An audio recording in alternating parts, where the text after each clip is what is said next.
So before you get comfortable, take a moment to like the video and subscribe, but only if you genuinely enjoy what I do here. And let me know in the comments where you're tuning in from and what time it is for you. In the heart of ancient Mournhold, beneath the ever-watchful gaze of the tribunal's stone effigies and the shifting constellations of the Velothine night, the child was born to House Raften.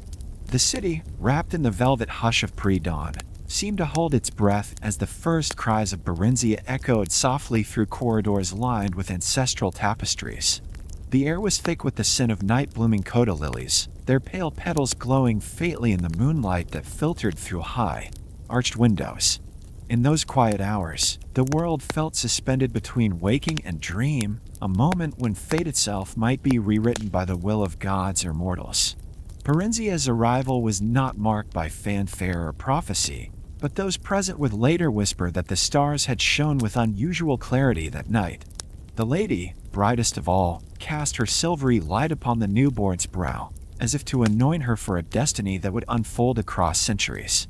Her mother, the Lady Melithra, gazed upon her daughter with a mixture of exhaustion and awe, while her father, Lord Athen, pressed a trembling kiss to the infant's forehead, already sensing the weight of legacy settling upon their family once more. The early days of Barenziah's life were spent in the gentle embrace of her family's estate, a sprawling complex of basalt and marble that rose from the fertile soil like a fortress of memory. Servants moved quietly through the halls, tending to their duties with the reverence reserved for noble blood. The child's cradle was carved from the heartwood of an ancient tree, polished smooth by generations of loving hands. Above her, a mobile of silver moons and stars spun slowly in the faint breeze, casting shifting patterns of light across her sleeping face. Her first memories would be of warmth and safety, the soft rustle of silk blankets, the low murmur of her mother's lullabies, the steady heartbeat of her father as he carried her through the gardens at dusk. The world seemed vast and mysterious, yet bounded by the certainty of love and tradition.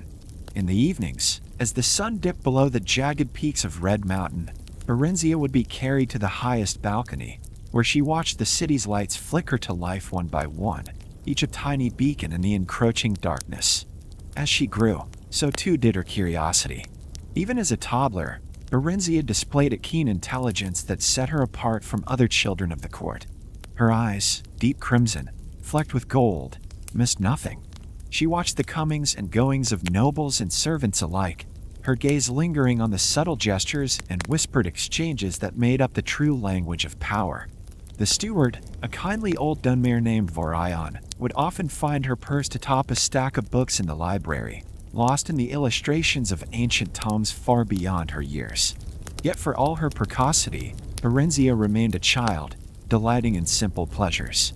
She chased butterflies through the dew-damp grass, her laughter ringing like chimes in the morning air. She listened with rapt attention to the tales spun by her nursemaid, stories of Daedric princes and lost kingdoms, of heroes who rose and fell like the tides. Each night, as sleep claimed her, she dreamed of distant lands and adventures yet to come, her imagination already reaching beyond the confines of Mournhold's walls. The city itself was a living tapestry, woven from the threads of history and faith. Mournhold's streets wound through markets fragrant with spices and incense, past temples where priests intoned ancient prayers to the three. The people revered the tribunal, Vivek, Almalexia, and Sothasil, whose images adorned every square and sanctuary. Barenziah learned their stories at her mother's knee, absorbing the lessons of sacrifice and wisdom that had shaped her people for generations. But even in those halcyon days, shadows lingered at the edges of Barenziah's world. She sensed, in the hushed conversations of her elders and the wearied glances exchanged between guards, that all was not as peaceful as it seemed. Rumors of unrest drifted in from the borders, of imperial legions massing in distant lands, of alliances forged and broken in the halls of power. The world beyond Mournhold was changing, and with it, the fate of House Raften. Still, for a time, Barenziah's childhood remained untouched by the storms gathering on the horizon. She reveled in the rituals of noble life, the feasts and festivals, the solemn ceremonies that marked the turning of the seasons. On her 5th birthday, she was presented to the court in a gown of midnight blue, her hair woven with silver threads. The assembled nobles bowed low, acknowledging the promise of new life in the continuity of their ancient line.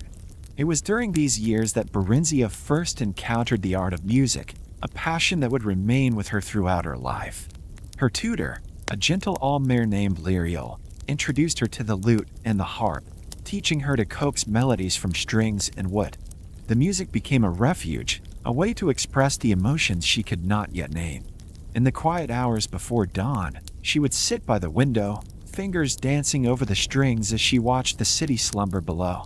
The seasons turned, and with them, Barenziah's understanding of her place in the world deepened. She began to grasp the responsibilities that came with her birth, the expectations of her family, the weight of tradition that pressed upon her slender shoulders. Her father spoke to her of duty and honor, of the sacrifices required to preserve their legacy. Her mother taught her compassion and cunning, the delicate balance of strength and grace that defined a true leader. Yet for all the lessons and lectures, it was the land itself that shaped Barenziah most profoundly. She wandered the gardens and orchards, learning the names of every tree and flower. She watched the changing of the seasons, the way the light shifted as the year turned from planting to harvest. She listened to the songs of birds and the rustle of leaves in the wind, finding solace in the rhythms of nature that endured beyond the reach of politics and war. In the evenings, as the city settled into quiet, Barenziah would climb to the rooftop terrace and gaze up at the stars. She traced the patterns of the constellations, imagining stories for each one. A dragon chasing its tail, a maiden weeping for her lost love, a hero standing alone against the darkness. The sky became a map of possibility, a reminder that her own story was only just beginning. It was a time of innocence and wonder, a brief interlude before the storm. In the years to come, Barenziah would look back on these days with a bittersweet longing, recalling the warmth of her family's embrace and the certainty of a world where she was cherished and safe. But even as the shadows lengthened and the winds of change began to stir, the foundation laid in those early years would sustain her through every trial and triumph yet to come. Barenziah's earliest memories were gentle things, woven from the soft tapestry of childhood and the subtle grandeur of her noble birth. She remembered the sensation of warm hands lifting her from silken sheets, the delicate brush of her mother's fingers smoothing a stray lock of hair from her brow, and the soothing cadence of lullabies sung in the ancient tongue of the dumb air. Those songs lingered in the air long after the last note faded, their melodies winding through the corridors of her mind like the faint perfume of coda lilies at dusk. The estate of House Raften was a world unto itself, a place where every stone and tapestry whispered of lineage and legacy. Crimson banners, emblazoned with the sigil of her house, a stylized serpent entwined around a silver star, fluttered in the breeze that drifted through open windows. The banners caught the morning light, casting shifting patterns of red and gold on the polished basalt floors. Barenziah would watch them from her nursery, fascinated by the way they danced and snapped, as if alive with the memories of generations past. Her parents were the axis upon which her young world turned. Her mother, Lady Malithra, was a figure of serene beauty and quiet strength, her presence a constant source of comfort and guidance. She moved through the estate with effortless grace, her voice soft yet commanding, her laughter a rare but cherished sound. Her father, Lord Effen, was a man of dignity and reserve, his eyes sharp with intelligence and softened only in the presence of his daughter. He would lift Barenziah high into the air, spinning her in slow circles as she shrieked with delight, before settling her on his knee to tell her stories of their ancestors, heroes and heroines whose deeds shaped the destiny of Morrowind. The city of Mournhold itself hummed with the quiet dignity of old Dunmere blood. Its streets wound in labyrinthine patterns around ancient plazas, where fountains played beneath the watchful eyes of tribunal statues. Barenziah's earliest excursions beyond the estate were always in the company of a retinue, nurses, tutors, and armored guards. But even from the safety of a carriage, she sensed the pulse of history beneath her feet. She watched as merchants bartered in the shadow of towering ziggurats, as priests in robes of blue and gold tended to the ever-burning lamps outside the temple, and as children played in the narrow alleys, their laughter echoing off sun-warmed stone. Within the estate, the child learned to walk beneath the gaze of ancient portraits, Each hallway was lined with the visages of her forebears, rendered in oils that had faded to sepia and ochre over centuries. Some faces were stern and proud, others gentle and contemplative, but all shared the unmistakable features of House Rafim: high cheekbones, sharp brows, and eyes of burning red. Barenziah would pause before these silent sentinels, her small hand pressed to the cool glass of a frame, and wonder what stories they might tell if only she could hear their voices. The servants, too, became part of her earliest world, a tapestry of faces and voices that filled her days with warmth and familiarity. There was Varion, the steward, who always had a sweet tucked away in his pocket and a riddle on his lips. There was Serene, her nursemaid, whose lullabies carried the cadence of the Ashlands and whose stories of Daedra and saints both thrilled and frightened the young girl. And there was Lyriel, her music tutor, whose gentle hands guided Barenziah's fingers across the strings of a tiny harp, teaching her the first notes of songs that would echo through her life. Barenziah's days followed a gentle rhythm, marked by lessons in language, history, and etiquette. She learned to recite the names of her ancestors, to bow with the proper grace before the images of the tribunal, and to greet visiting nobles with the correct blend of humility and pride. Yet there was always time set aside for play, for wandering the gardens with her mother, or for curling up in a sunlit alcove with a book too large for her lap. The world was vast and full of mystery, but within the walls of House Rafim, it felt safe and knowable. The gardens were her favorite retreat, a riot of color and fragrance that changed with the seasons. In spring, the air was thick with the scent of coda lilies and star blossoms, their petals nodding in the breeze. In summer, the shade of ancient willows offered refuge from the sun, their trailing branches forming secret alcoves where Barenziah could hide with her dolls or her thoughts.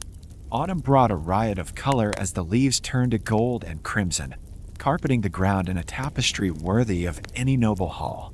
Even in winter, when frost rhymed the fountains and the air hung heavy with the promise of snow, the gardens held a quiet beauty, silent, waiting, eternal. Her parents often walked with her through these gardens, their conversations a blend of gentle instruction and affectionate teasing. Her mother would point out the names and uses of each plant, weaving lessons of alchemy and healing into stories of ancient heroes.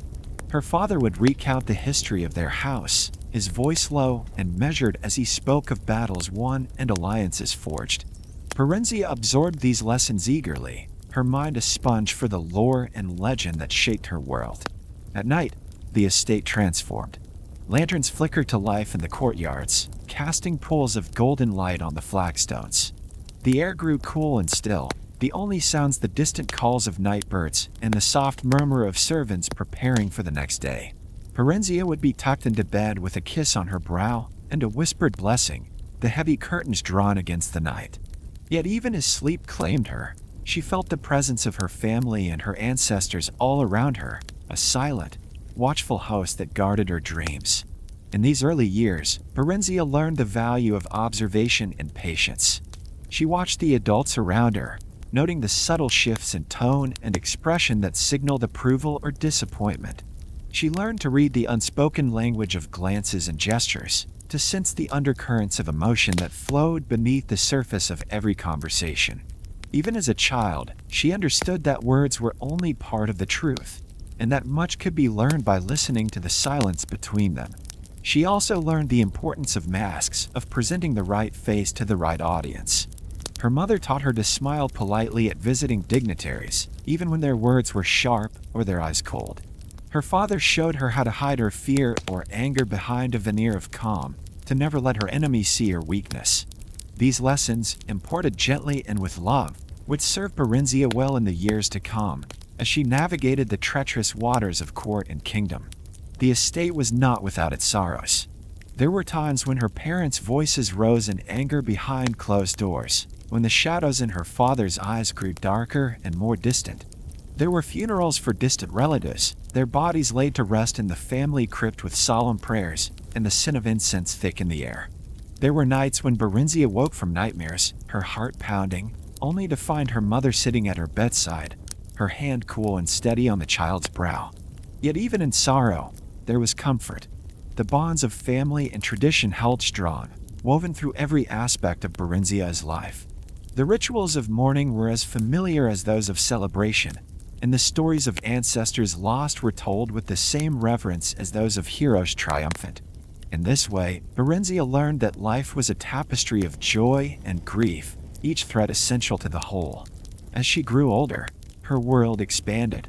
She was introduced to the wider circle of Mournhold's nobility, attending feasts and festivals in the great halls of allied houses. She learned to dance in the flickering light of 100 candles, her steps guided by the music of lutes and drums. She listened to the debates of elders, their voices rising and falling like the tides, and began to form her own opinions on the matters of state and faith that shaped her people's destiny. She also began to sense the weight of expectation that rested upon her shoulders. House Riften was ancient and respected, its fortunes tied to the fate of Morrowind itself. Barenziah was the heir to a legacy of power and responsibility, and her every action was watched and measured by those who hoped for her success or feared her failure. The knowledge was daunting, but it also filled her with a sense of purpose, a certainty that her life would matter, that her choices would shape the world around her. In quiet moments, Barenziah would retreat to the library, a vast chamber lined with shelves that stretched to the ceiling.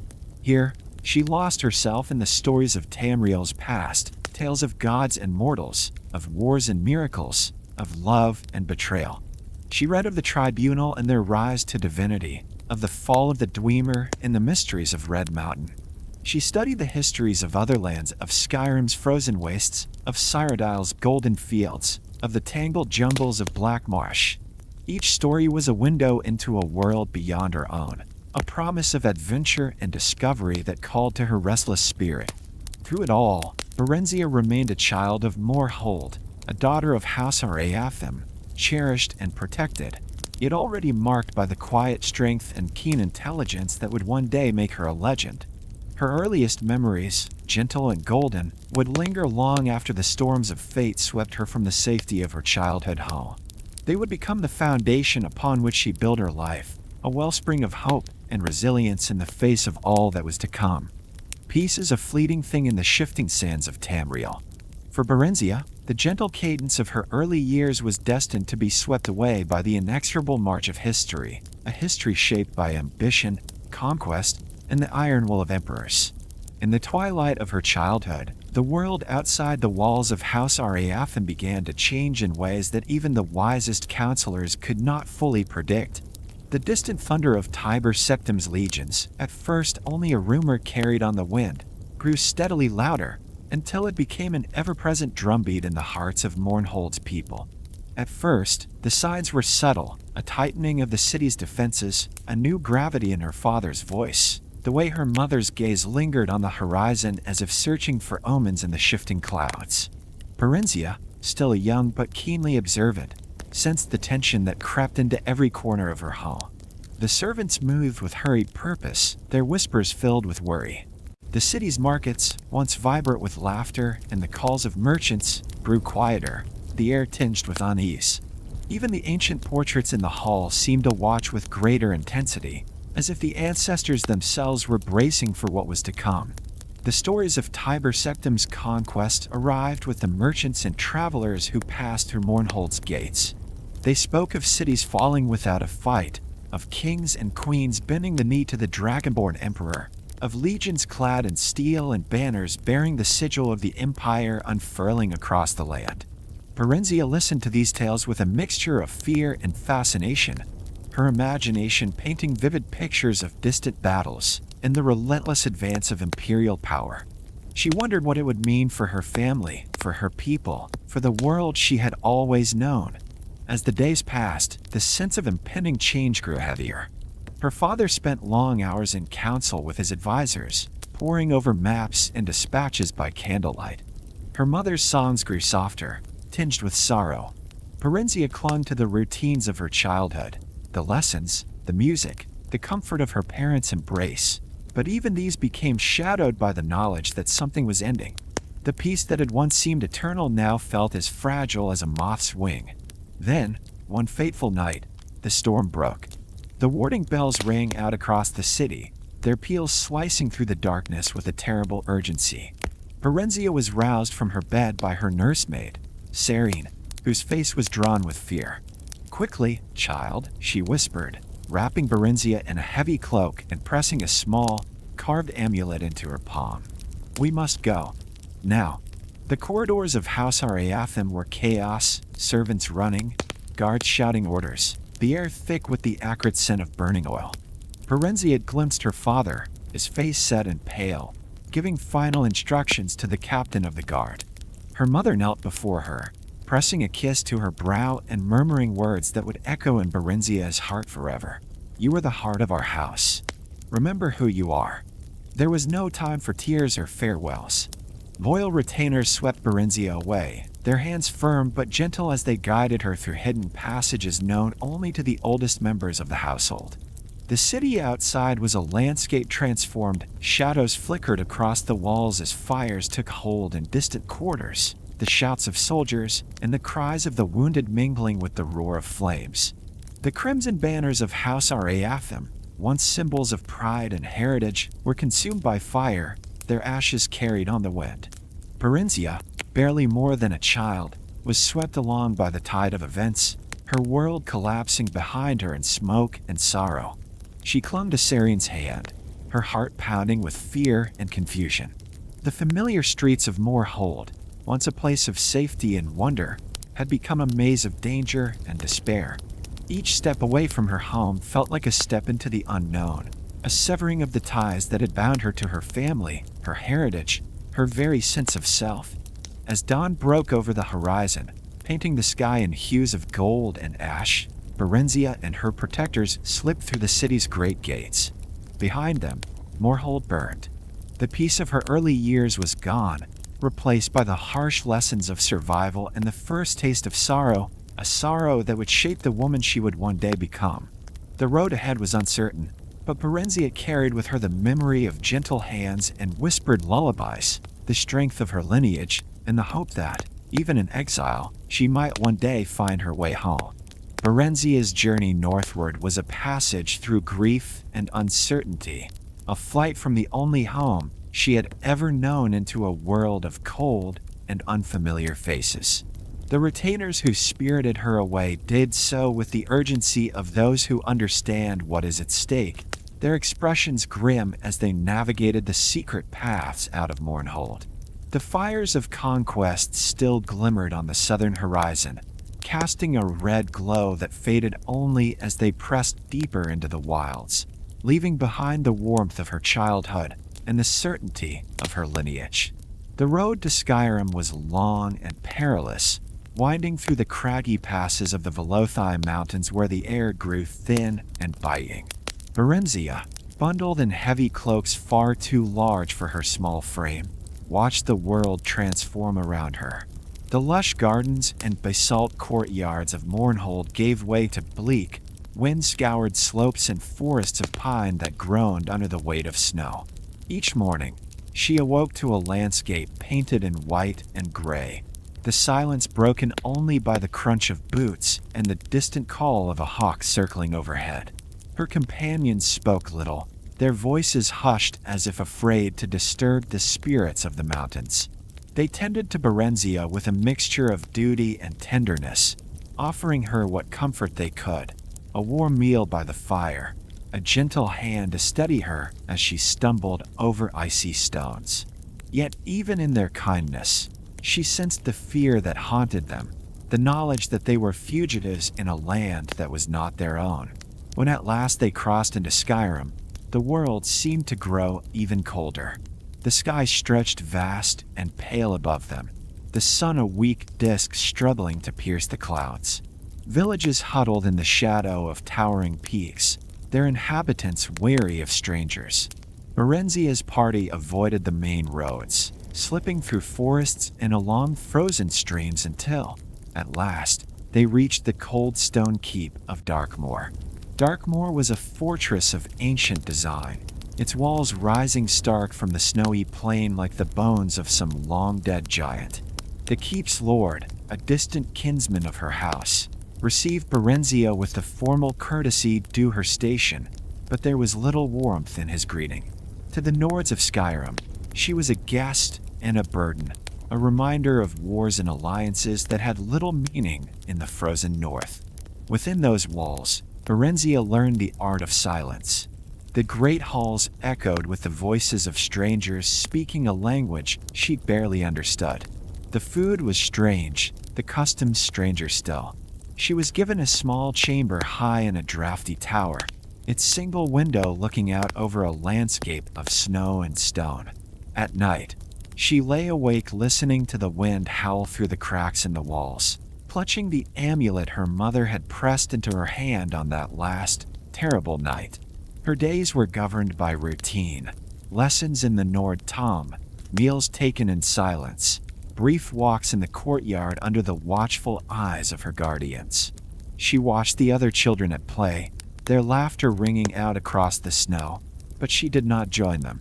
She was an outsider, marked by her dark skin and crimson eyes, by the sorrow that clung to her like a shadow. Yet Barenziah endured. She watched, she listened, and she survived. She learned to read the moods of her hosts in the set of their shoulders and the tone of their voices.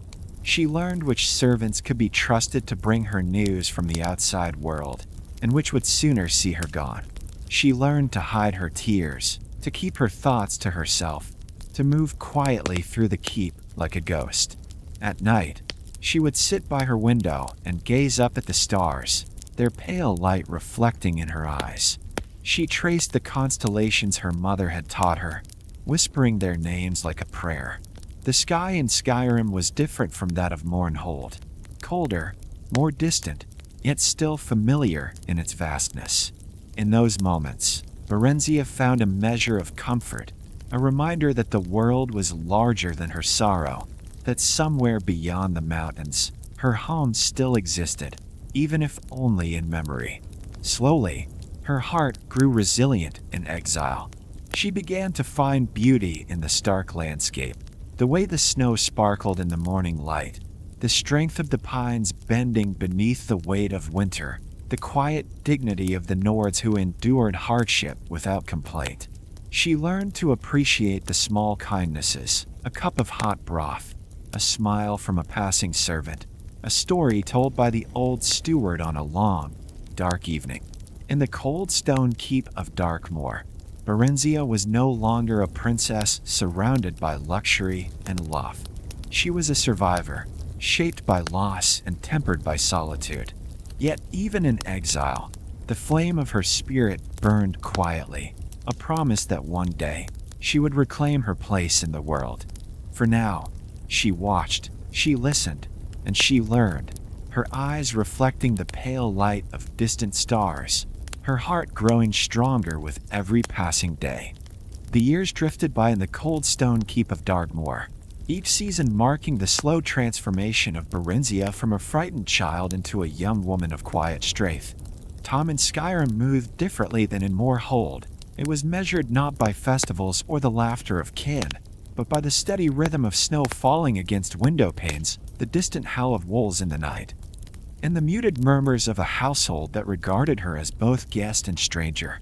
The Nord family that sheltered her did so out of obligation, not affection. Their hospitality was correct and unyielding, like the stone walls that surrounded her. Meals were taken in silence, the food hearty but plain, and conversation, when it came, was reserved for matters of necessity. Barenziah's presence was a reminder of distant wars and uneasy alliances, a living symbol of a world beyond Skyrim's borders that few in Darkmoor cared to understand. The lady of the house offered polite smiles but little warmth. The lord, stiff and formal, regarded her with the wary respect one might show a rare and dangerous animal. Yet, in the quiet corners of Darkmoor, Barenziah discovered the subtle power of observation. She learned to move softly through the halls, her footsteps muffled by thick carpets and her presence easily overlooked by those who saw only a quiet Dunmere girl with haunted eyes. She watched the rhythms of the household, the way the servants gossiped in the kitchens, the arguments that simmered behind closed doors, the moments of tenderness that flickered briefly between the lord and lady when they thought themselves unobserved. She became a shadow among shadows, gathering scraps of information and storing them away like a magpie with bright trinkets. Her lessons continued, but the subject shifted. She was taught the Nord tongue, her accent slowly softening as she practiced words and phrases in the privacy of her chamber. She learned the customs of Skyrim, the stories of Iskramor and the companions, the old songs sung around the hearth on long winter nights. But more than anything, Barenziah learned to listen to the cadence of voices, the weight of silences, the secrets that people revealed when they thought no one was listening. It was in these years that she mastered the art of moving unseen. She discovered hidden alcoves and narrow stairways, places where she could watch without being watched. She learned which floorboards creaked and which doors could be eased open without a sound.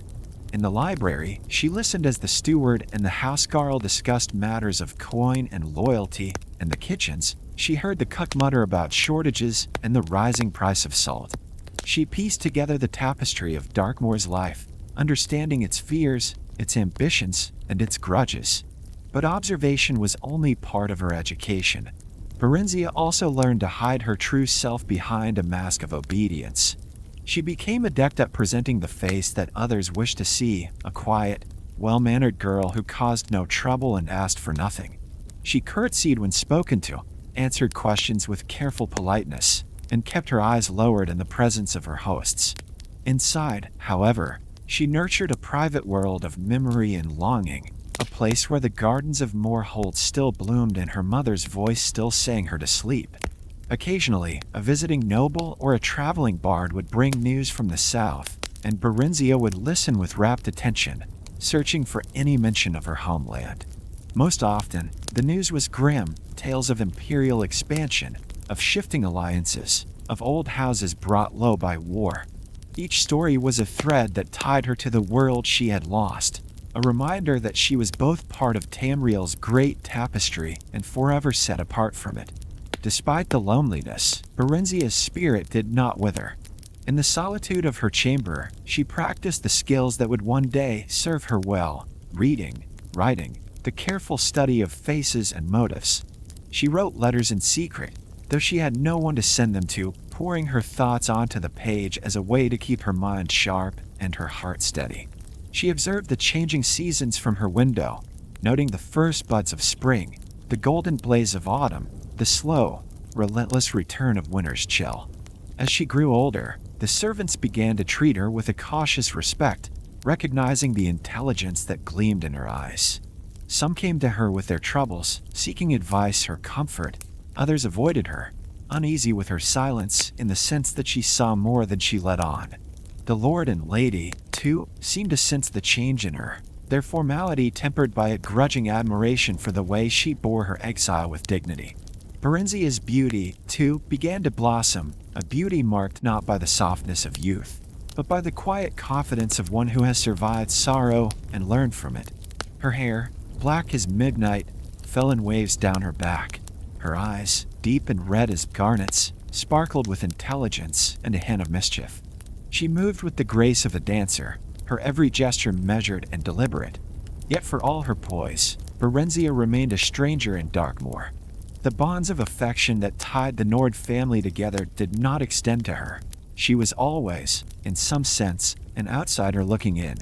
But she accepted this, understanding that survival sometimes meant accepting the roles others assigned to you, even as you nurtured your true self in secret. In the quiet corners of Darkmoor, Barenziah learned the lessons that would shape her destiny. She learned to observe, to listen, to endure. She learned that power could be found not only in strength or birthright, but in patience, cunning, and the ability to see what others missed. She learned that masks could be as useful as armor, and that sometimes the greatest act of rebellion was simply to survive. And so, as the years passed and the child became a young woman, Barenziah prepared herself for the world beyond Darkmoor, a world that would test her in ways she could not yet imagine, but for which she was, at last, ready. Restlessness began as a whisper in Barenziah's heart, a soft ache that grew sharper with every passing year spent in the cold stone halls of Darkmoor.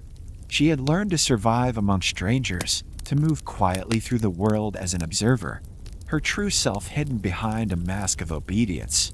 Yet beneath the surface, the longing for her homeland, the warmth of Mournhold's sun, the music of her mother's voice, The scent of coda lilies in the evening breeze never faded.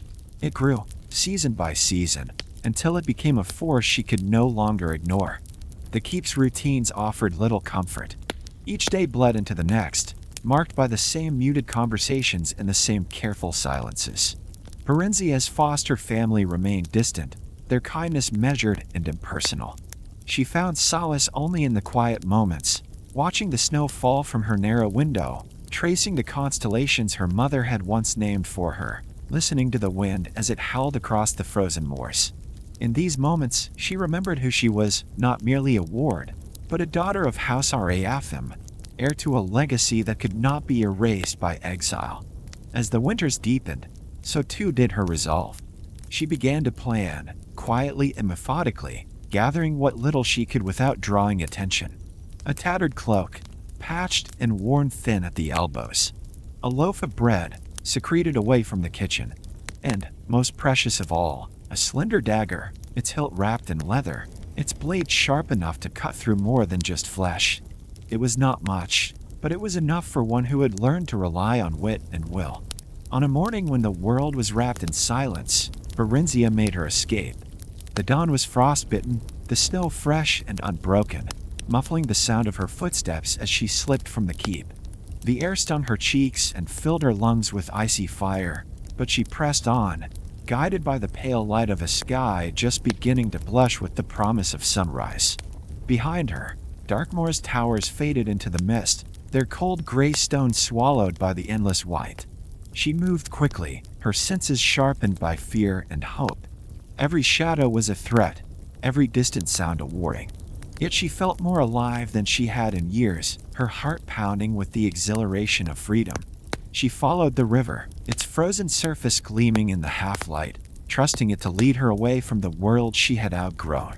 The landscape was harsh and unforgiving, but Barenziah was no longer the frightened child who had arrived in Skyrim years before. She was a survivor, tempered by loss and solitude, her determination as unyielding as the mountains that loomed on the horizon. The journey was perilous. Hunger gnawed at her belly, and the cold seeped through her thin cloak, numbing her fingers and toes. She kept moving, drawing strength from memories of her mother's lullabies and her father's stories of heroes who had faced impossible odds. Each step was an act of defiance, a refusal to accept a life that had been forced upon her, a declaration that she would shape her own destiny. At night, she found shelter beneath the twisted branches of ancient pines, their needles forming a fragile barrier against the wind. She huddled close to the earth, clutching the dagger for comfort, her breath rising in clouds that vanished into the darkness.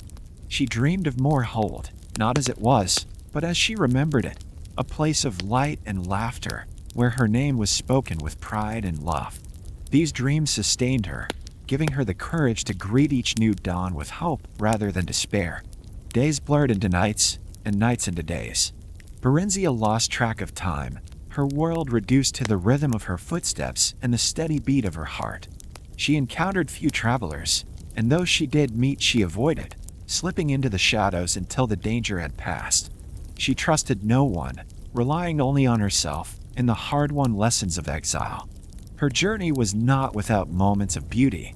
She marveled at the way the snow sparkled in the morning sun, at the silence that hung over the world like a blessing. She watched as a fox darted across her path, its red fur a flash of color in the endless white.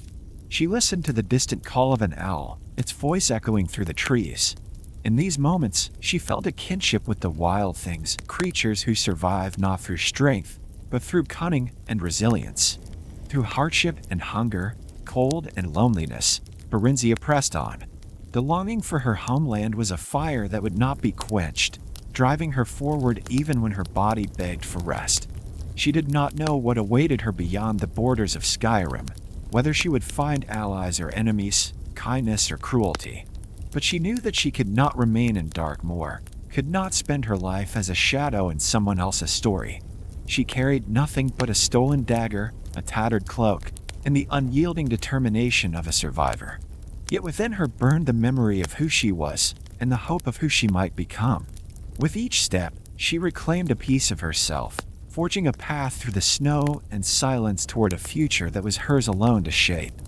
The wilds of Skyrim are unforgiving, a realm where the land itself tests the resolve of all who cross it. For Barenziah, every step southward from Darkmoor was a trial of endurance, a journey through biting winds and snow-laden forests that seemed to stretch endlessly beneath a sky of cold, indifferent stars. The world here was stark and beautiful, but it offered no comfort to a lone Dunmer girl wrapped in a tattered cloak, clutching her stolen dagger for reassurance as she pressed onward into the unknown. She followed the winding roads that snaked through the wilderness, careful to avoid the main thoroughfares where Imperial patrols or bandits might linger. Instead, she moved along lesser paths, deer trails and forgotten tracks, her boots crunching softly in the fresh snow. The days were short and the nights long, darkness falling swiftly and pressing close, broken only by the pale glow of the moon and the distant shimmer of constellations overhead. Barenziah relied on the stars to guide her, recalling the lessons of her childhood as she traced the familiar shapes, the steed, the lover, the lady. Each night, she whispered their names like a prayer, letting their silent presence lend her courage. Hunger and cold gnawed at her, but she pressed on, drawing strength from the memories that burned bright within her heart. When exhaustion threatened to overwhelm her, she would pause beneath the sheltering boughs of a pine or huddle in the lee of a boulder, closing her eyes and recalling the gentle cadence of Dunmer voices. The lullabies her mother had sung in a tongue now rarely heard in this frozen land. In her dreams, she wandered the sun-drenched gardens of Mournhold, the air heavy with the scent of coda lilies and the laughter of kin. She saw her mother's face, serene and loving, and her father's proud smile as he lifted her high above the crowds on festival days. These visions gave her the strength to rise each morning and face the hardships of the road anew. The landscape changed as she traveled, the dense forest giving way to rolling hills and icy rivers, the snow thinning as she moved further south. Yet the wilds remained dangerous, filled with wolves that howled at the moon and bandits who prowled the shadows. Barenziah learned to move quietly, to trust her instincts and the lessons of silence she had mastered in Darkmoor. She watched the animals and learned from them, how to find shelter, how to listen for danger, how to endure the cold without complaint. Occasionally, she encountered travelers or small groups of merchants, their wagons creaking under the weight of goods bound for distant cities. She kept her distance, watching from the cover of trees or rocks until they passed. Trust was a luxury she could not afford, for she knew that her name and heritage might still carry a price, even in these remote corners of Skyrim. Yet there were moments of unexpected kindness, a loaf of bread left unattended by a campfire, a warm cloak discarded by the roadside, a handful of berries found beneath the snow. Each small gift was a blessing, a reminder that the world, though harsh, was not entirely without mercy. Nights were the hardest. Alone beneath the vast sky, Barenziah would lie awake, listening to the crackle of her meager fire and the distant sounds of the wild. She wrapped herself tightly in her cloak, her thoughts drifting back to Mournhold and the life that had been stolen from her. She remembered the festivals and feasts, the music that filled the air, the stories told by firelight. She remembered the faces of those she had lost, her parents, her friends, the loyal retainers who had risked everything to see her safely away from the burning city. Grief was her constant companion, but she refused to let it consume her. Instead, she let it shape her resolve, forging her spirit into something stronger, more enduring. Through hardship and loneliness, Barenziah endured. She learned to read the signs of the land, the tracks of deer in the snow, the shifting patterns of clouds that warned of coming storms. She learned to make a fire from damp wood, to find water beneath the ice, to keep moving even when her legs ached and her stomach grumbled with hunger. Each day brought new challenges, but also new victories, however small. With every mile she put between herself and Darkmoor, she felt the weight of exile grow lighter, replaced by a quiet pride in her own resilience. And always, she was guided by the constellations and the faint memory of lullabies sung in a forgotten tongue. The stars became her companions, their steady light a promise that she was not truly alone. In their company, she found hope, a hope that one day she would return to the land of her birth, reclaiming not only her heritage but the sense of belonging that had been stolen from her. Until then, she pressed onward, a survivor in the wilds of Skyrim, her heart sustained by dreams of Mournhold's gardens and the gentle music of home. Barenziah's journey, shaped by hardship and longing, finally led her to the city of Riften, a place unlike any she had known, where shadows clung to every alley and secrets were traded as easily as coins. The city's crooked streets twisted around the edges of Lake Harrich, its timber buildings leaning together as if conspiring to keep out the cold. Here, the air was thick with the scent of smoke and wetwood, and every passerby seemed to wear a mask, their eyes sharp and wary beneath the brims of battered hats. She arrived at dusk, the sky painted in bruised purples and gold, her cloak pulled tight against the chill. Riften was a city of whispered bargains and hidden dangers, where the Thieves' Guild ruled from the darkness and trust was a rare and precious thing. Barenziah knew she could not afford to be recognized, not as the lost princess of Mournhold, nor as the dumb exile who had slipped away from Darkmoor. She needed a new name, a new face, and a place to disappear among the city's restless tide. She chose the name Barry, simple and unremarkable, and let her hair fall loose around her face to hide the sharp lines of her heritage. She found work in a humble tavern near the docks, a place where sailors and merchants gathered to drink away their fortunes and share tales of distant lands. The tavern's owner, a gruff Nord with a soft spot for the desperate, offered her a pallet in the storeroom and a few coins for each night's work. It was not the life she had known in Mournhold, but it was enough. Barenziah moved quietly among the patrons, serving mead and bread, her eyes and ears open to every word and gesture. She learned quickly that in Riften, information was the true currency. A careless boast or a whispered threat could be worth more than gold.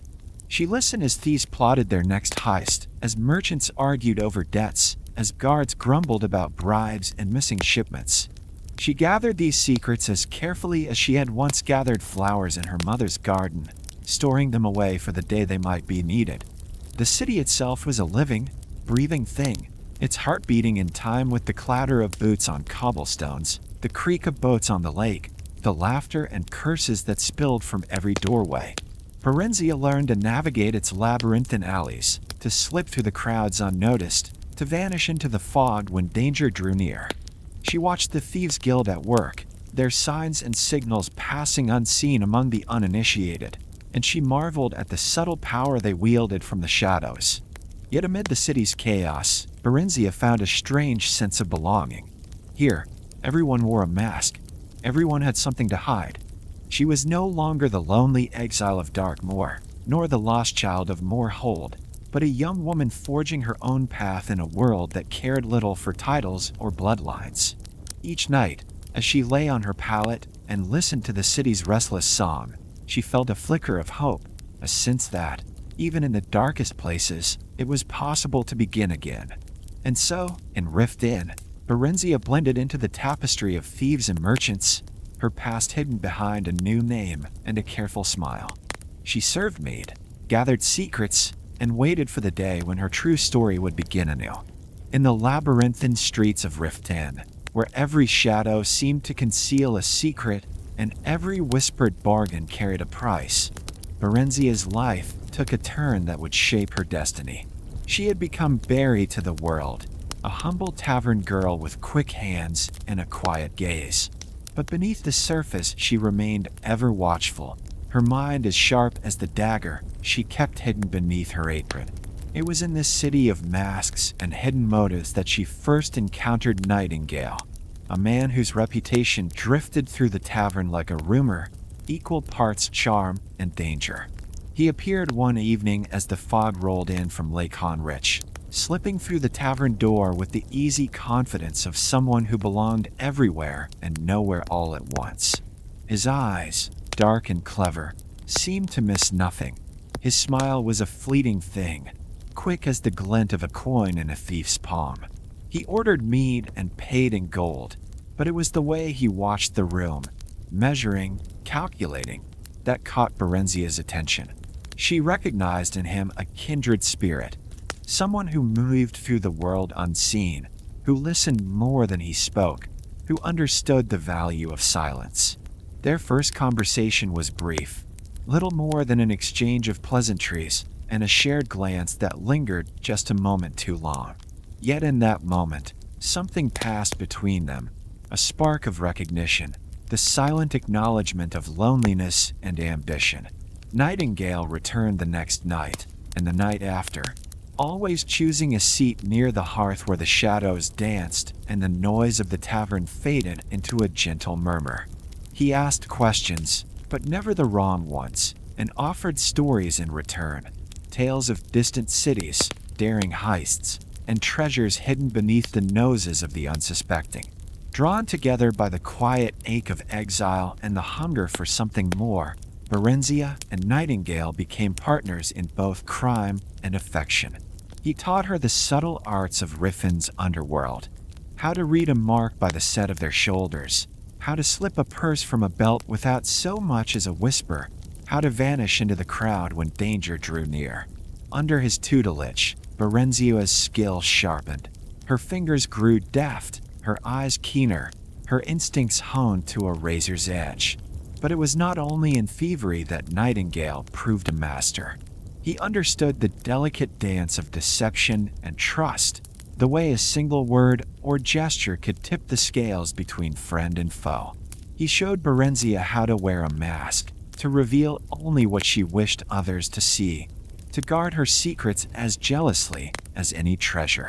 In turn, she offered him her loyalty, her laughter, and the rare gift of honesty.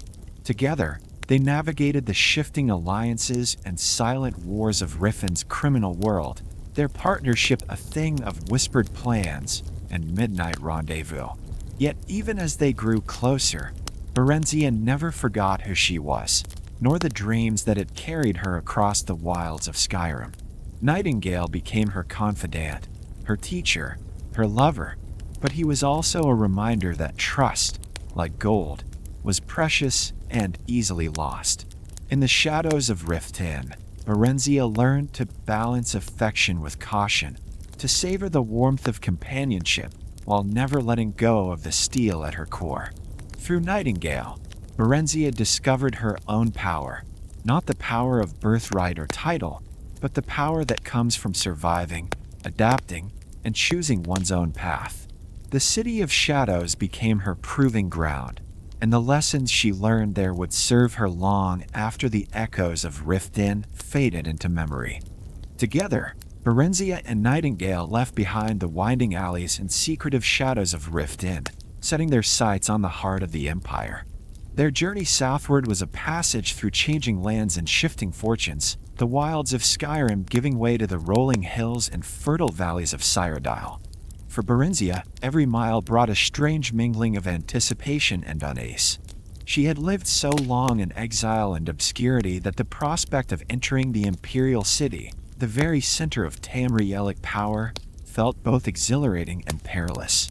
When at last the white gold tower came into view, gleaming in the sunlight like a beacon, Barenziah felt her breath catch. The city sprawled beneath it, a living tapestry of marble and gold, its avenues thronged with travelers from every corner of the continent. The air was filled with the clang of smiths' hammers, the calls of merchants hawking wares from distant lands, and the ever-present hum of intrigue that seemed to vibrate just beneath the surface of every conversation. Barenziah was dazzled by the city's grandeur. The palatial bridges arched gracefully over canals, their balustrades carved with the likenesses of emperors and heroes. The markets overflowed with spices, silks, and curiosities from lands she had only known in stories. She and Nightingale moved through crowds of Imperials, Nords, Cagiat, and Almer, each face a reminder of how vast and varied Tamriel truly was. Yet for all the city's splendor, Barenziah sensed the same currents of ambition, suspicion, and hidden alliances that had shaped her earliest memories in Mournhold and the shadowed courts of Skyrim. Nightingale, ever the guide, taught her how to move through the city's labyrinth of politics and power. He showed her the hidden places where secrets changed hands, the quiet alcoves and bustling taverns, the candlelit rooms behind locked doors, the narrow alleys where the city's true business was conducted far from the eyes of the Legion. Together, they listened and learned, gathering information as carefully as they had once gathered coin purses in Riften. Barenziah found herself dreaming of a future that was no longer defined by exile or loss. With Nightingale at her side, she dared to imagine a life shaped by her own choices, a life where she might one day reclaim her birthright, not as a pawn in someone else's game, but as a woman who had survived, adapted, and grown wise in the ways of the world. The city's marble towers gleamed in the sun, but it was the shadows that called to her, the promise of secrets yet to be uncovered, of destinies yet to be written. In the Imperial City, Barenziah's journey entered a new chapter, one where every step was both a risk and a possibility, and where the lessons of her past would be tested against the ambitions of emperors and the schemes of those who moved unseen through the city's endless maze of power. But dreams are fragile things. For a time, Barenziah's days in the Imperial City shimmered with hope, a hope built on the promise of partnership, of shared ambition, of a future she could shape by her own hand. With Nightingale at her side, the city's marble towers and bustling markets seemed full of possibility, and the shadows that lingered in every alley felt like opportunities waiting to be seized. She allowed herself, for the first time in years, to believe in the gentler dreams of belonging and trust. Then, one morning, that fragile world shattered. Barenziah awoke to a chill in the air and a silence that pressed in from every corner of their modest room. Nightingale was gone. The space where he had slept was cold and empty. His few belongings vanished along with him. Their meager savings, carefully hoarded coins, the fruit of countless small jobs and clever schemes, had disappeared as well, leaving only the faint imprint of a life shared and now suddenly, inexplicably, erased. The betrayal cut deeper than any blade. Barenziah sat for a long time in the stillness, her mind racing through memories, the laughter they had shared, the whispered plans, the moments when she had let her guard down and believed, against all her instincts, that she was safe. The city outside their window seemed changed, the sunlight harsher, the voices in the street edged with suspicion.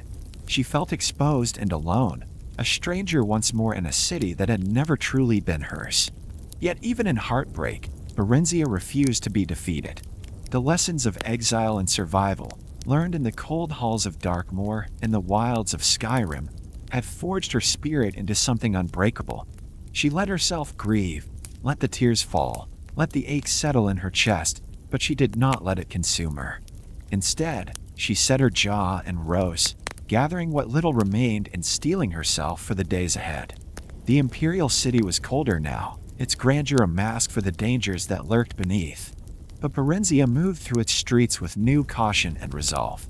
She remembered the delicate dance of deception and trust, the necessity of guarding her heart even as she sought her place in the world.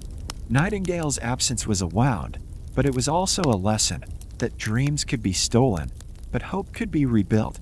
She would not let betrayal define her.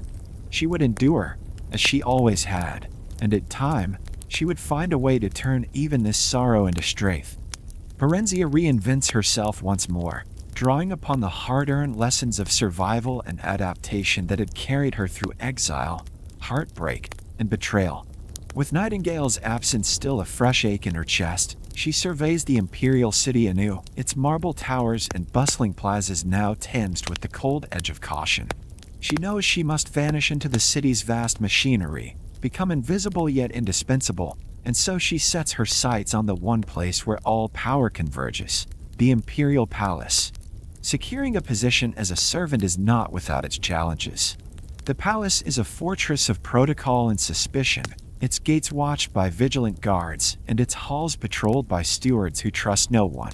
But Barenziah, practiced in the art of moving unseen, presents herself as Barry, a humble, soft-spoken Damir girl seeking honest work. She keeps her head bowed, her words few, and her eyes lowered. The head housekeeper, more concerned with finding reliable hands than with the origins of a quiet applicant, offers her a place among the palace staff. Within the palace, Barenziah becomes a silent observer of power. She moves unnoticed through gilded halls, her footsteps muffled by thick carpets, her presence all but invisible to the nobles and dignitaries who sweep past in silks and armor. She polishes silver, tends to hearths, and serves at banquets where the fate of empires is debated over goblets of spiced wine. She listens as the great and powerful reveal their ambitions in careless whispers, their secrets slipping out between boasts and bargains. The lessons of Darkmoor and Riften serve her well. She knows when to linger and when to disappear, when to feign ignorance and when to remember every word. The palace is a world unto itself, a place where alliances are forged and broken in the span of a single evening, where a careless word can topple a dynasty. Barenziah learns to read the language of glances and gestures, to sense the undercurrents of rivalry and resentment that ripple beneath every formal greeting. She watches as courtiers vie for the emperor's favor, as generals plot campaigns behind closed doors, as emissaries from distant provinces barter for influence and protection. Yet for all its splendor, the palace is also a place of loneliness. Barenziah keeps her true self hidden behind the mask of a servant, her thoughts and memories locked away where none can touch them. She finds solace in the quiet moments, watching the sunrise from a high window, listening to the distant echo of music from the emperor's private chambers, recalling the gardens of Mournhold and the lullabies of her childhood. She is a ghost among the living, present but unseen, gathering knowledge and biding her time.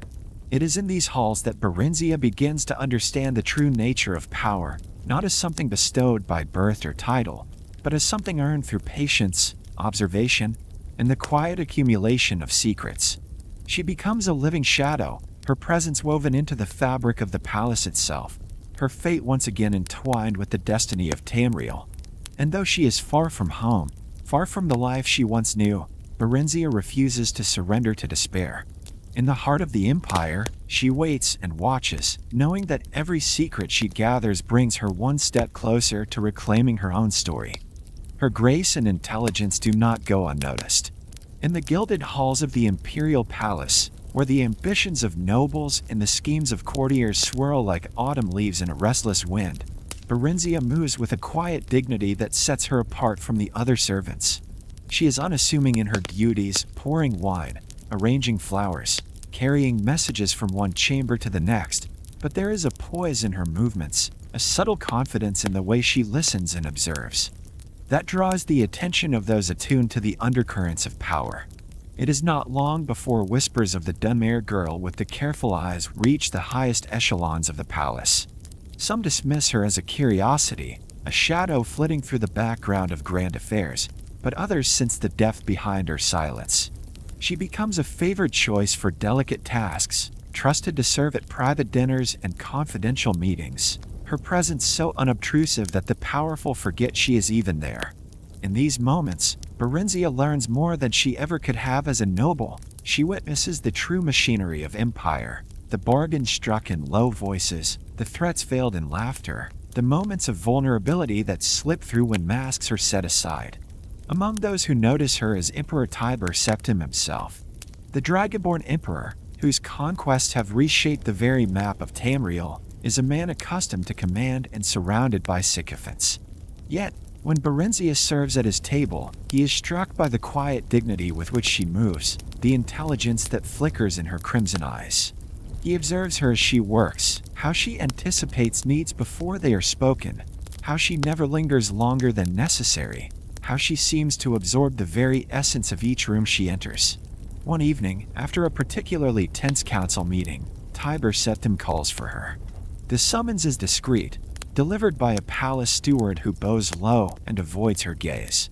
Barenziah's heart pounds as she makes her way to the emperor's private chambers, her mind racing with possibilities. She knows that such an audience is both an honor and a risk. In the palace, secrets are as deadly as daggers, and the emperor is a man who values both loyalty and cunning. Inside, the chamber is quiet, lit only by the warm glow of a single brazier. Tiber Septim stands by the window, his silhouette framed by the distant lights of the city. He gestures for her to approach, his expression unreadable. For a long moment, he says nothing, simply studying her as if weighing her soul on invisible scales. At last, he speaks not as a conqueror, but as a man who has seen much and lost more. He asks her name, her origins, her story. Barenziah feels the weight of the moment pressing upon her. She could lie, as she has so many times before, concealing her true identity behind the mask of a humble servant. Where she could trust in the wisdom of the emperor, a man who, for all his ruthlessness, is known for his keen judgment and unexpected acts of mercy. She hesitates, the silence stretching between them like a drawn bow. In that pause, she recalls her mother's words, "You are the heart of our house. Remember who you are." With a steady breath, Barenziah lifts her chin and meets the Emperor's gaze.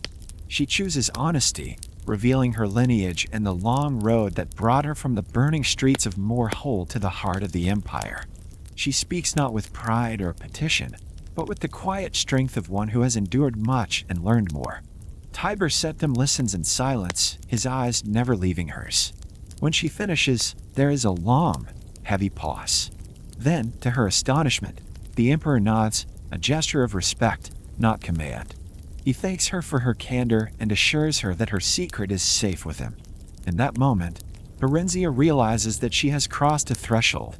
No longer merely an observer of power, she has become a participant, her fate entwined with the destiny of Tamriel itself.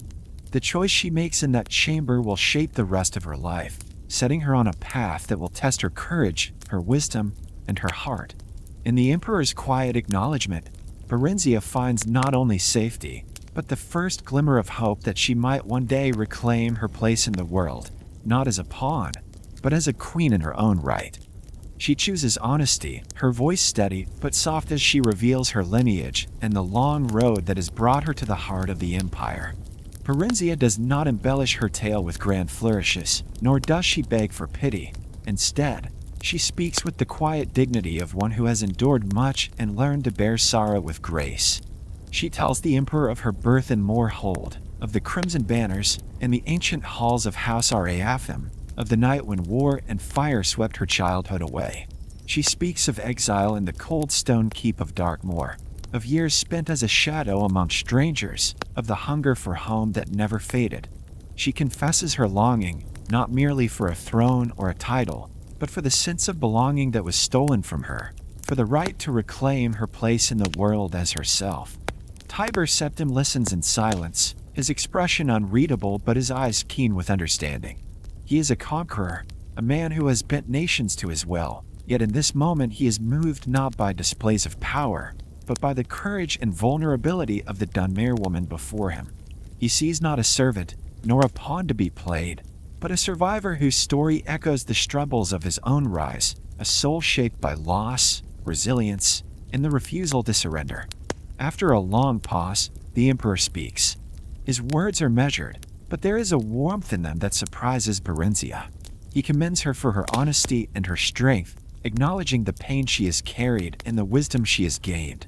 He tells her that Tamriel has need of leaders who understand both the cost of power and the value of mercy. With a gesture that is both imperial decree and personal benediction, he restores her to her rightful place as Queen of Mournhold. But Tiber Septim is not a man to act without caution. He knows the dangers that linger in the wake of war, the enemies who would seize upon Barenziah's return as an opportunity for chaos.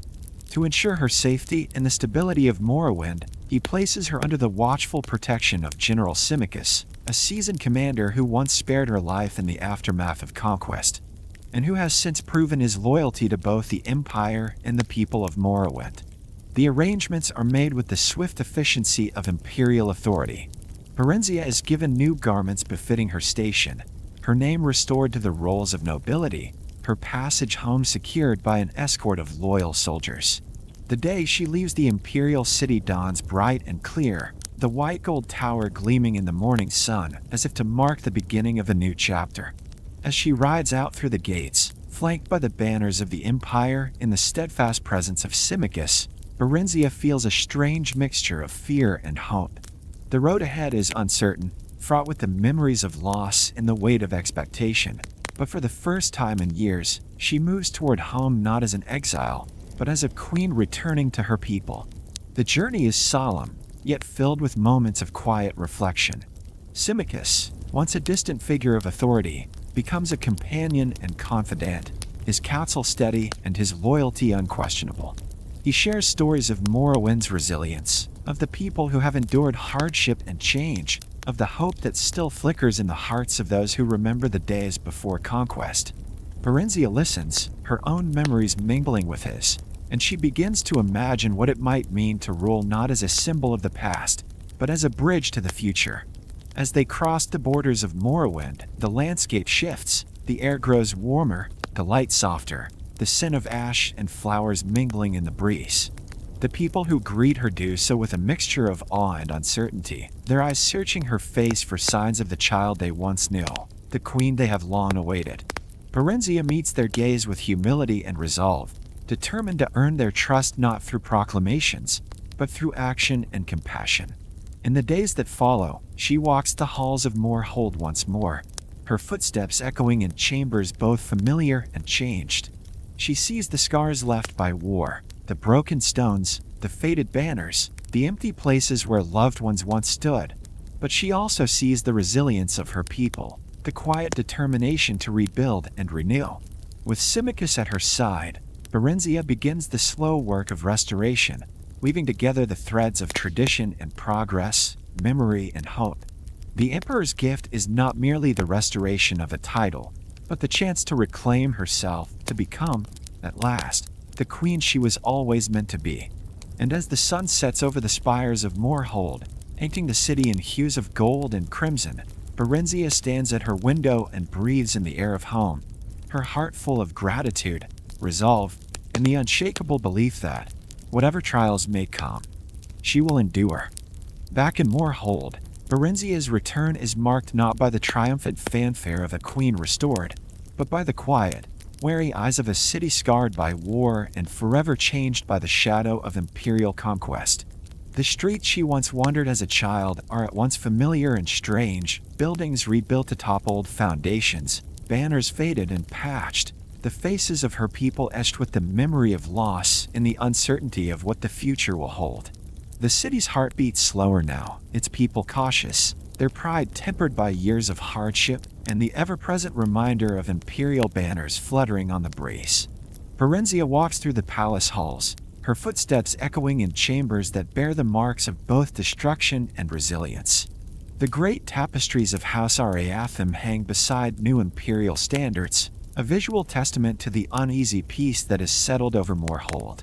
The court is smaller now, the voices of old advisors replaced by new faces, some loyal, some opportunistic, all watching her with a mixture of hope, skepticism, and fear. The wounds of war are not easily healed, and the city's nobles debate in hushed tones whether Barenziah's return will bring true restoration, or merely a new era of foreign rule. With General Symmachus at her side, Barenziah begins the slow, deliberate work of rebuilding, not only the city's walls and markets, but the very spirit of her people. She listens to the grievances of merchants whose livelihoods were shattered by conflict, to the elders who mourn lost traditions, to the young who know only the uncertainty of occupation. She moves among them not as a distant sovereign, but as one who has known exile and loss, her empathy bridging the gulf between ruler and ruled.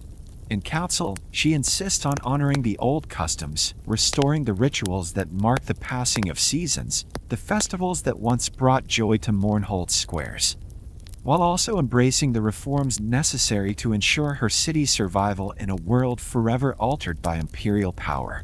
Barenziah weaves together the threads of tradition and progress, memory and hope. She encourages the rebuilding of temples and the reopening of schools, knowing that faith and knowledge are the twin pillars upon which her people's resilience rests. She supports the artisans and musicians who breathe life back into the city's culture, understanding that beauty and song can heal wounds that swords and treaties cannot. With Symmachus, she reviews the city's defenses, determined that Mournhold will never again be caught so unprepared. Yet she tempers vigilance with diplomacy, seeking to build bridges with the imperial governors rather than walls of suspicion. The scars of war remain, empty houses, shattered monuments, the ever-present ache of those who will not return, but under Barenziah's steady hand, Mournhold begins to remember itself. The people, at first wary, come to see in their queen a reflection of their own endurance, a woman shaped by sorrow, yet unbroken, a leader who remembers the old songs, yet sings new ones for a changed world. Barenziah's court becomes a place where the future is debated as fiercely as the past is honored, where the wisdom of elders is balanced by the energy of youth. In the evenings, Barenziah stands upon the palace balcony, gazing out over the city she loves. The lights of Mournhold flicker in the twilight, and the distant sound of laughter and music drifts up from the streets. She knows that the work of healing will take years, perhaps generations, but she is resolved to see it through. With Symmachus at her side, his loyalty unwavering, his counsel steady, she draws strength from the knowledge that, together, they can guide Mournhold through the long twilight and into the dawn. In this city of scars and hope, Barenziah finds her purpose renewed. She is not the child who fled in terror, nor the exile who wandered foreign roads, but the queen of many faces, her identity forged in the crucible of loss and tempered by the promise of renewal. And as the stars will overhead, she whispers a silent vow to the memory of her ancestors and the dreams of her people, that Mournhold will rise again, not as it was, but as it must become, a city where the past and future walk hand in hand, and where hope, at last, is allowed to take root. In the years that follow Barenziah's return to Mournhold, the city slowly begins to heal, and so too does the heart of its queen. The partnership between Barenziah and General Symmachus, forged in the fires of war and tempered by shared duty, deepens with each passing season. What began as mutual respect and necessity, her gratitude for his loyalty, his admiration for her resilience, grows into something warmer, more enduring. In the long evenings after council, they share quiet conversations about the future of Mournhold, about the pain of exile and the hope of renewal. Their laughter, once rare, becomes a familiar presence in the palace halls, a gentle counterpoint to the solemnity of their responsibilities. As trust blossoms into affection, the people of Mournhold begin to see their queen and her general not just as rulers, but as partners in the truest sense. Symmachus, once the emperor's agent, becomes a beloved figure in his own right, his wisdom and strength a source of stability for a city still wary of imperial influence. Barenziah, guided by both memory and vision, weaves her own brand of leadership, compassionate, pragmatic, and deeply attuned to the needs of her people. Together, they preside over a court that honors the old traditions while embracing the changes necessary for survival in a new era. Their union is marked by a sense of renewal that touches every corner of the palace. Where once the halls echoed with the emptiness of loss, now they ring with the sounds of new life. The birth of their first child, Helseth, is celebrated with cautious joy, a symbol of hope for a city that has known too much sorrow. Helseth's arrival is followed by that of his sister, Morrowind, and with each child, the palace is filled with laughter, the patter of small feet, and the gentle chaos of family. Barenziah, who once wandered the world as an exile and a shadow, now finds herself at the center of a new story, one defined not by loss, but by the promise of what might yet be built. Motherhood transforms Barenziah in subtle ways. She is both queen and mother, her days divided between affairs of state and the tender rituals of family life. She teaches Helseth and Morrowind the songs of their ancestors, tells them stories of Mournhold's glory and resilience, and instills in them the values of empathy and strength. Symmachus, for his part, is a steadfast father, his discipline tempered by affection, his pride in his children evident to all who know him. The royal family becomes a symbol of unity for Mournhold, a living testament to the possibility of healing and renewal. Beyond the palace walls, the city itself responds to this new era of stability. Markets reopen, artisans return to their crafts, and the festivals of old are revived with new meaning. The scars of war remain, but they are softened by the rhythms of daily life and the gradual return of hope. Barenziah and Symmachus work tirelessly to bridge the gap between tradition and progress, honoring the wisdom of elders while empowering the young to shape the city's future. Their love, though born of hardship, becomes the foundation upon which Mournhold's recovery is built.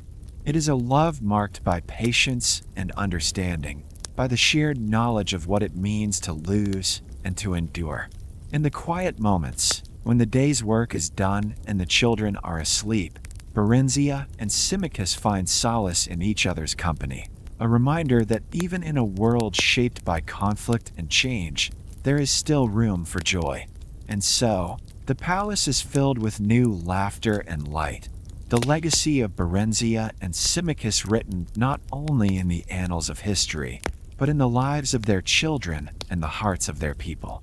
In this chapter of her life, Barenziah discovers that true strength lies not only in survival, but in the courage to love, to hope, and to build anew.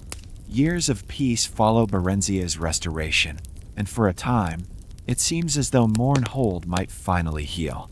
With Symmachus at her side, the city's wounds begin to mend, the markets bustle again, the old festivals are revived, and the laughter of children, her own Halseth and Morrowind among them, echoes in palace corridors that once knew only silence and loss. The people, though wary at first, come to trust in the stability that Barenziah and Symmachus provide. Their union is a symbol of both reconciliation and hope, a bridge between the old Dunmere ways and the realities of imperial rule. Yet, in Tamriel, peace is always precarious.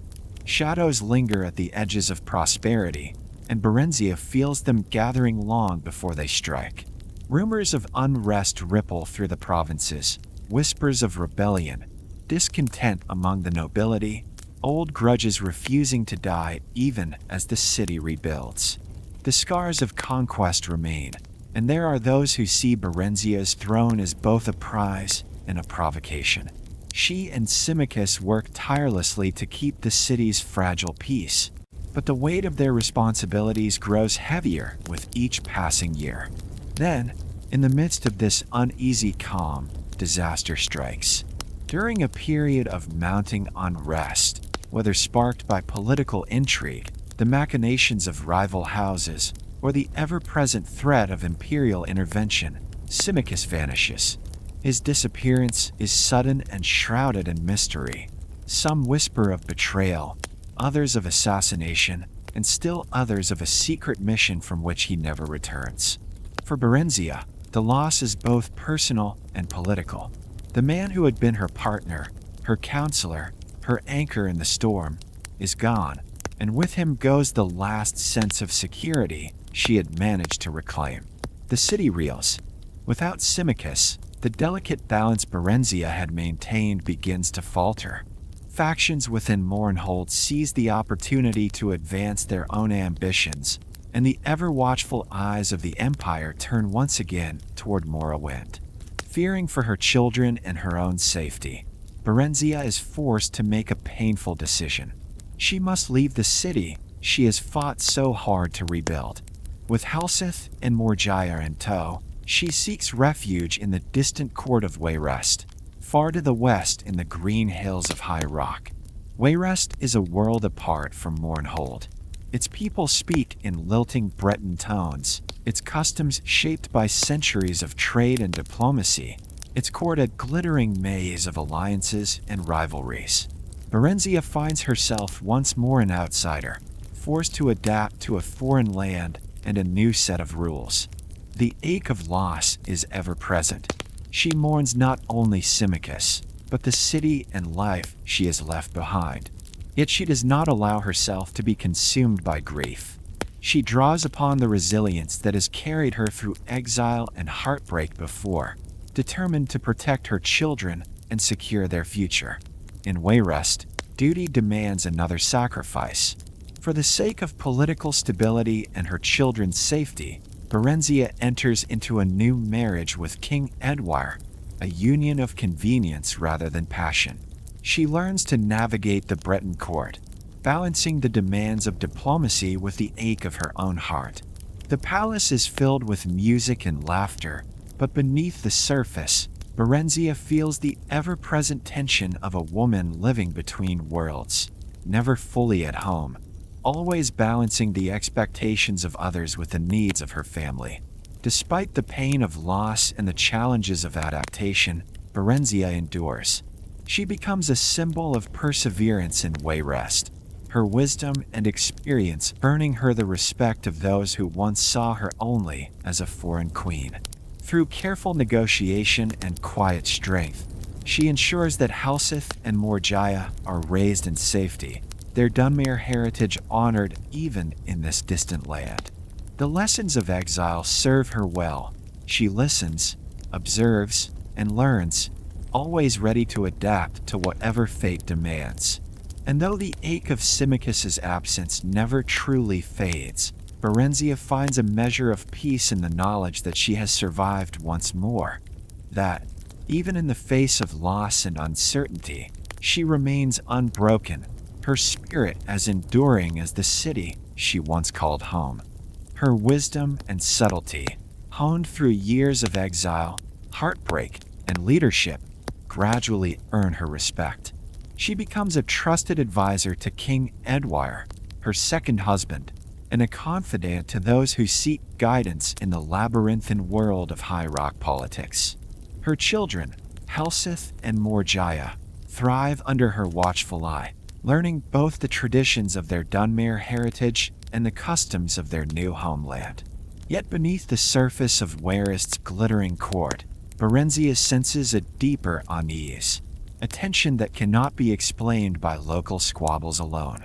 It is in this environment of cautious peace that Barenziah's keen instincts detect the first hints of a plot that threatens not just Wayrest, but the Empire itself. Whispers reach her ears, rumors of strange decrees from the Imperial City, of officials behaving out of character, of messages gone astray, and secrets lost in transit. The Emperor's name is invoked, but the words ring hollow, as if spoken by someone wearing a mask. Barenziah, drawing upon her hard-won knowledge and her network of allies, spies, merchants, and old friends from her days in the Imperial Palace, begins to piece together the truth. Her investigation is a delicate dance. She must move carefully, for the forces at work are powerful and their reach long. She gathers information in the quiet corners of the palace, in the bustling markets, and in the letters exchanged under the cover of night. Slowly, a pattern emerges. An impostor, Jagartharn, has usurped the throne, using powerful magic and deception to imprison the true emperor and rule in his stead. The empire is in grave danger, its fate hanging by a thread. Barenziah does not hesitate. She calls upon her old allies, those who remember her from Mournhold, from the Imperial Palace, from the shadows of Riften. Together, they devise a plan to expose the impostor and restore the rightful emperor. It is a perilous endeavor, one that requires all of Barenziah's cunning, courage, and ability to inspire trust in others.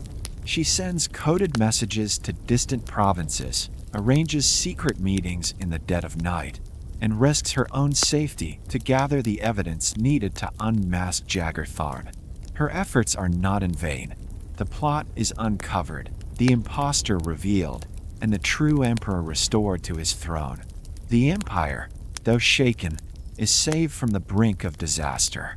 In the aftermath, Barenziah's role in the affair becomes the stuff of legend, her wisdom, subtlety, and unyielding resolve celebrated by those who understand how close Tamriel came to ruin. She returns to her family in Wayrest, her place in history secured not just as a queen or a survivor, but as a protector of the realm itself. Through it all, Barenziah remains true to herself, a woman shaped by exile and sorrow, but defined by her strength, her intelligence, and her unwavering sense of duty.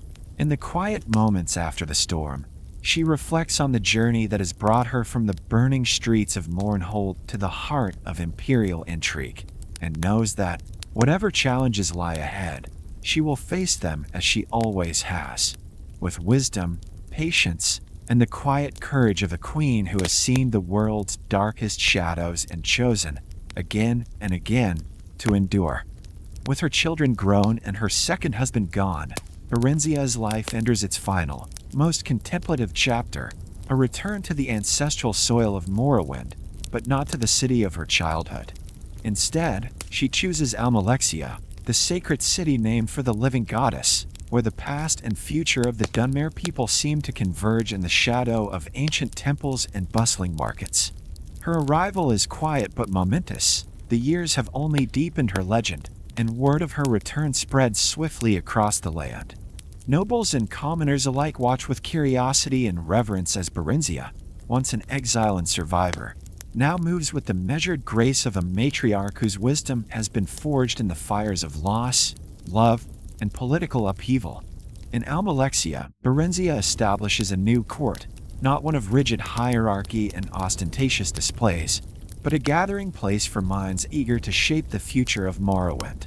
She becomes a patron of scholars, poets, and artists, drawing to her side those who seek to understand the changing world and give voice to its hopes and fears. Her palace is filled with the music of lutes and the murmur of debate, the halls adorned with tapestries depicting both the glories and tragedies of Dunmer history. She encourages the chroniclers to record not only the deeds of kings and warriors, but the stories of ordinary people, their joys, their sorrows, their resilience in the face of adversity.